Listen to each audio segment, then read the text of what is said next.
Welcome to JAT Chat, presented by the Journal of Athletic Training, the official journal of the National Athletic Trainers Association.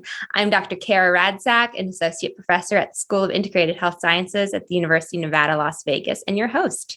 Today, I am joined by the lead author on the manuscript, Social Determinants of Health, Considerations for Athletic Healthcare, Dr. Kelsey Picha. Dr. Picha is an assistant professor in the Department of Interdisciplinary Health Sciences at A.T. Still University, and she is the 2022 National Distinction Award winner from the NATA's Career Advancement Committee. Kelsey, thank you so much for taking your time to speak with me today, and congratulations again on your award. Thank you, and thank you for having me. So this manuscript is not an original research manuscript, but it is an incredibly important document that we wanted to highlight in today's JAT Chat. So what sparked your interest in the topic of social determinants of health? Great question. This actually came about, like many other projects do, from another project. We had a student who was working clinically on a reservation, and she had a lot of questions related to their access to healthcare. In some cases, some of her patients were living in food deserts, and so that really sparked the question related to more globally about health inequalities and what contributes to health inequalities. And that's what really led us to structural inequalities and social determinants of health. And as we learned more globally, other healthcare professionals are paying attention to social determinants of health and integrating it into their health systems. And we realized that there wasn't as much out there for athletic trainers about social determinants of health. And so that's kind of where this manuscript ended up coming from. And you guys do a great job of outlining many of the terms, and you've got a really great table in there that surrounds the different terminology in the topic. And you already threw one out that people might not be as familiar with, a food desert. So can you define what is a food desert and kind of some of the other social determinants of health language? Sure. Well, so for food deserts specifically, in this case, it's access to healthy and nutritious food. So some cities, neighborhoods, they don't have a grocery store with access to fresh vegetables, fresh fruits. A lot of those places have access to fast food. That doesn't really allow for healthier options and choices. So based on where you live really plays a role into what you have access to in terms of those food choices. So that's one example. What other terminology would you like to touch on? Yeah, can you just start off by defining what are the social determinants of health? Absolutely. The World Health Organization defines them as the conditions in which we as individuals live, learn, work, play, and grow. And so they're what surround us on a daily basis. They are what allow us to make certain choices about where we go to school or where we work, what transportation we take, to name a few. And how does this differ from structural inequalities? Great question. Now, those two are very interconnected and intertwined. However, to be specific in terms of structural inequalities, those are very deeply woven into society and reflect systematic disadvantages. So structural inequalities, they occur within organizations, institutions, our social networks, and that contain an embedded bias that produces advantages for certain members and marginalizes or produces disadvantages for other members. So more tangible examples would be like sexism and classism. Mm-hmm.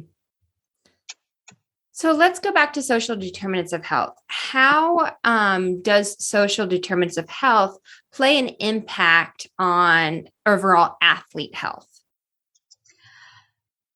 Great question. So we're trying to determine more of, we're really trying to get at that question. That's my goal of the work that I'm doing. Globally, social determinants of health have been found to matter more to patient outcomes than the healthcare we provide. So although our athletes, we're assuming, are physically capable of participating, there's benefits to participating in sport. Our athletes are still going to be impacted by education, the housing environments that they live in, their social support, their neighborhood health and safety. All of those are going to still play a role and impact our patients within the healthcare realm, but we just haven't dove into that yet as much. And so that's kind of my goal of my work moving forward, is to try to identify what those social determinants of health look like within our patient populations that we as athletic trainers treat. I think it's really important that we're paying attention to these as athletic trainers, because in some cases we are their first access to the healthcare system. We might be their only access to the healthcare system. And so if we're not paying attention to social determinants of health, we're doing a disservice to our patients' health and well-being. You guys provide a really great analogy, that fishbowl analogy in the paper. Can you walk us through the fishbowl analogy? Absolutely. And now I can't take credit for the fishbowl analogy or example. Authors Keyes and Galloway, I think it was in 2016, they actually use this analogy and describe an individual and the conditions in which one lives as the fishbowl example. And so if a fish lives in a dirty, cracked fishbowl, if they're not getting fed every day, it doesn't matter what that fish does to promote or the choices they make to improve their health, they're not going to reach optimal health potential, because the conditions that surround their choices and their daily life isn't going to allow for that optimal health to occur. So I always think about it as when I was treating patients, I can provide the cleanest, prettiest fishbowl. I can feed my patients. I can do everything to create an optimal environment for them to thrive. Mm-hmm. But if I send them back to a dirty fishbowl, again, that's cracked, but they don't get fed, they're not going to reach that optimal health potential. They're not going to be the best that they possibly can in terms of their health outcomes when the conditions that they're sleeping in, or, their neighborhood conditions aren't safe or aren't promoting health. We're seeing so much research coming out now about the benefits of sleep and how sleep plays a role, and nutrition plays a role in healing. And so really you're talking about the impact that all of the other surrounding things have on the athlete's inability to get those critical aspects. How much of a role do social determinants of health play in the overall health outcomes? So research has found that social determinants of health account for about 50% of the negative modifiable factors that contribute to health. Mm-hmm. So as I mentioned earlier, they matter more than the healthcare we provide. And that healthcare we provide has only been found to account for about 10 to 15% of health outcomes. So again, we can do the best job, we can be the best athletic trainer and provide the best healthcare. But if we're not paying attention to that 50% that's modifiable, those healthcare factors, or those factors, social determinants of health, we're going to be missing the boat. We're not accounting for things that are really playing a role into health outcomes. How does health literacy come into play? Health literacy is considered a social determinant of health. If our patients aren't understanding their condition, if they don't understand or are able to process how to navigate the health system, they're probably not going to ever get to the care that they actually need. We could spend all day on health literacy if we wanted. I'm talking about, go ahead. I was going to say that's something that we as athletic trainers can actually start implementing and improving a patient's health literacy. Absolutely. And I think many of us out there already do a pretty good job of mitigating health literacy when it's negatively influencing our patient health. For example, how many of us out there are scheduling appointments for our patients? Mm-hmm. That takes out them having to navigate, well, who do I call? When can I set up an appointment? How does my insurance work? We do a lot of that, which I think is great. Now, I think athletic trainers need to continue educating their patients about their bodies, about their health, about navigating the healthcare system. It's one thing to do it for them, but at some point they're going to leave your care and they're going to need to be able to navigate the healthcare system themselves. And so don't just do it for them. Help them through the process. Make them do it. Show them where the phone numbers are. Tell them who to talk to. The other piece of this is allowing them or advocating for them to advocate for themselves. If they've got questions, they need to be able to ask because you're not always going to be there.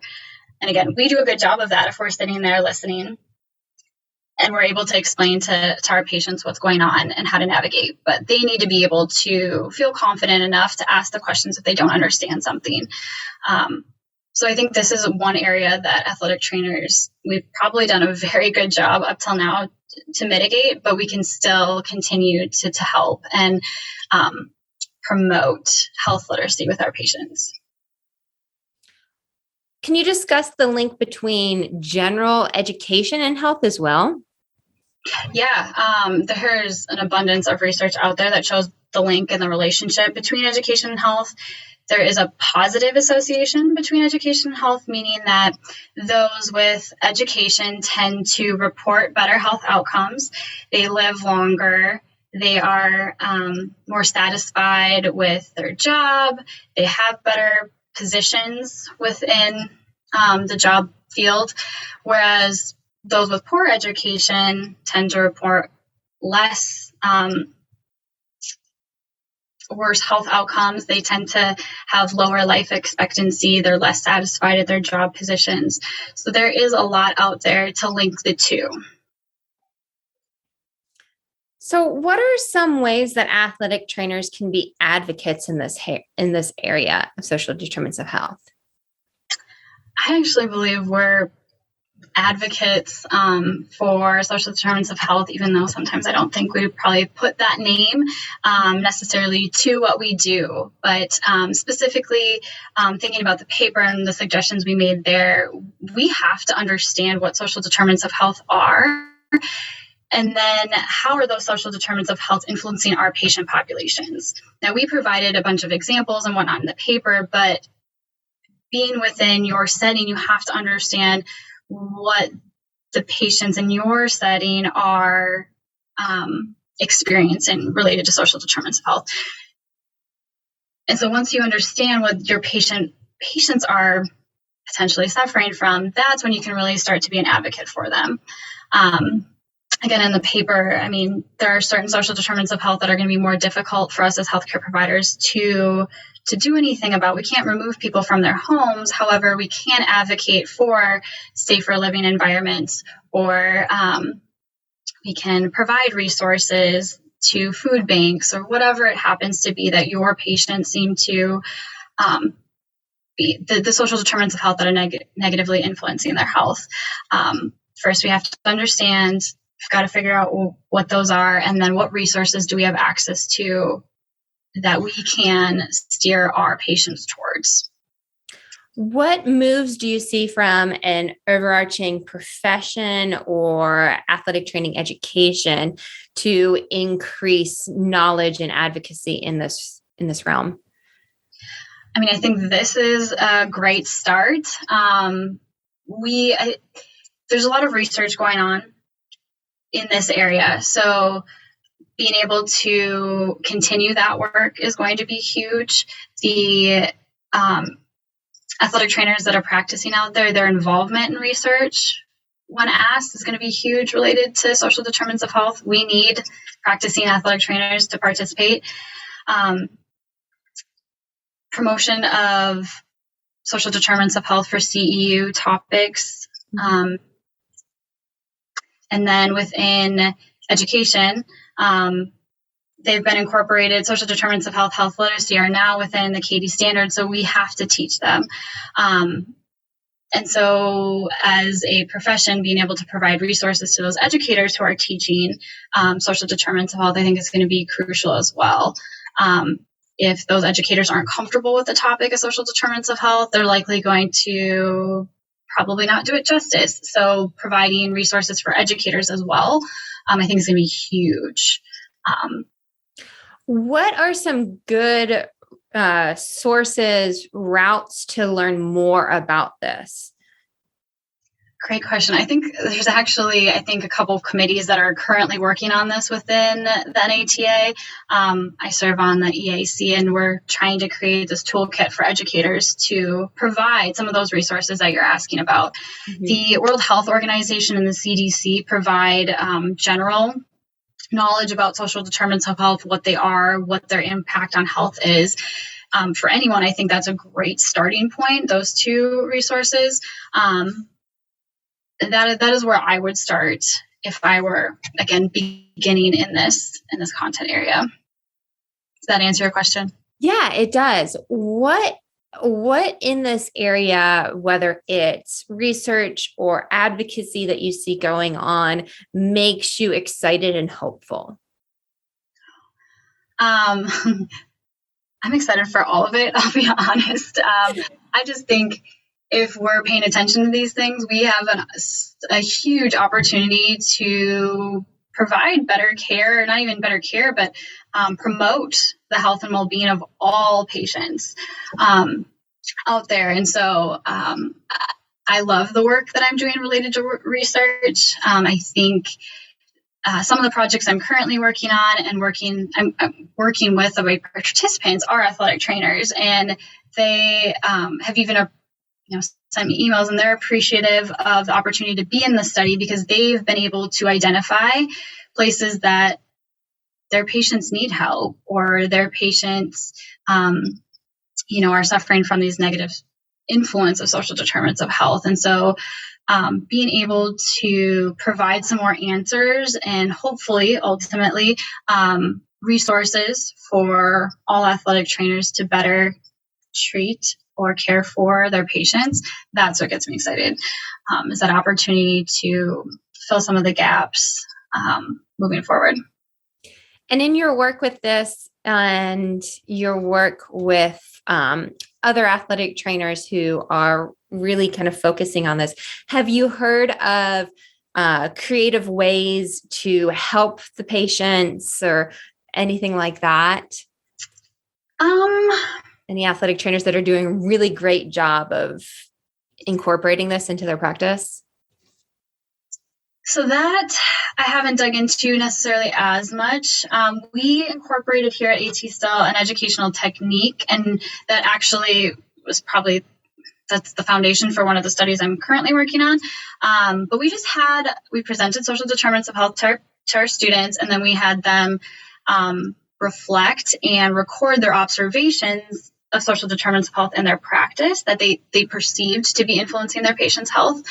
And that actually kind of, when we brought the students back to discuss, that kind of blew up, in the students put together action items that they were going to act on to mitigate what they were seeing in their practice. One of my students, social media was huge for her patient population, and she was finding that her patients weren't getting to the athletic training facility during hours of operation, and they were missing each other. So she ended up creating a social media account for the athletic training facility to post hours daily. I'm going to be here at this time.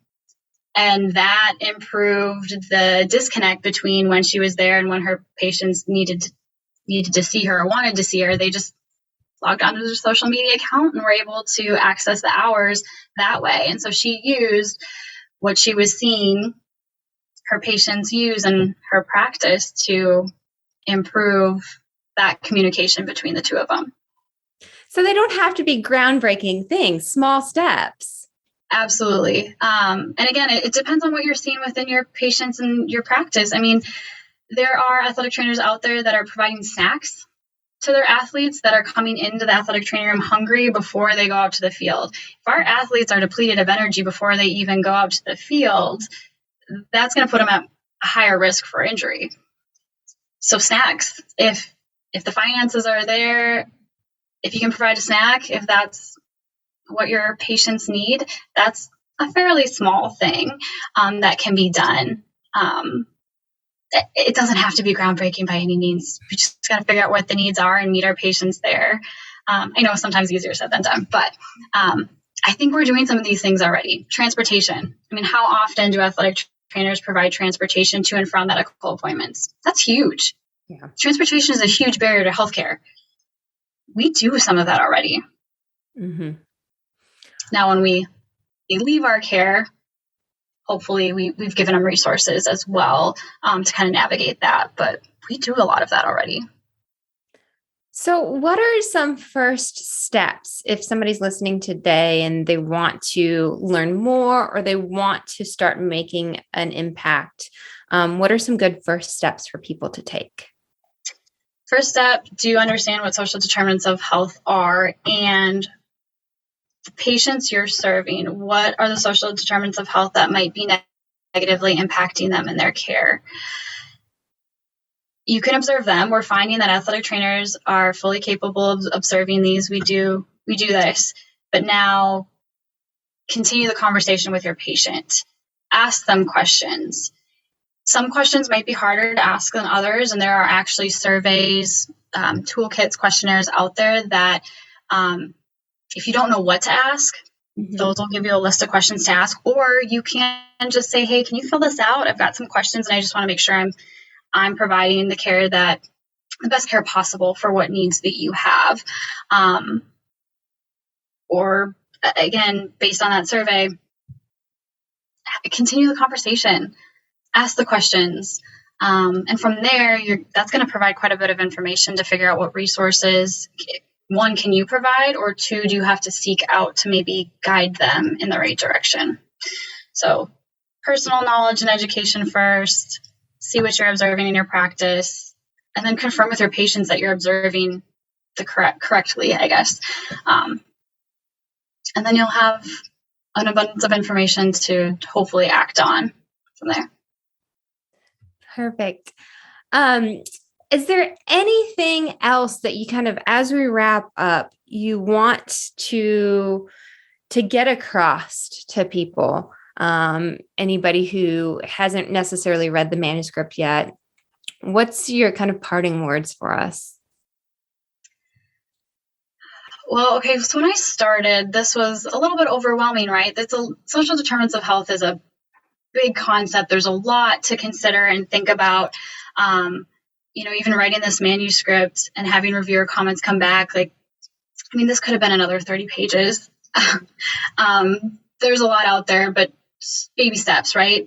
Read the manuscript or don't read the manuscript, but figure out what social determinants of health are. They can positively and negatively influence patient health.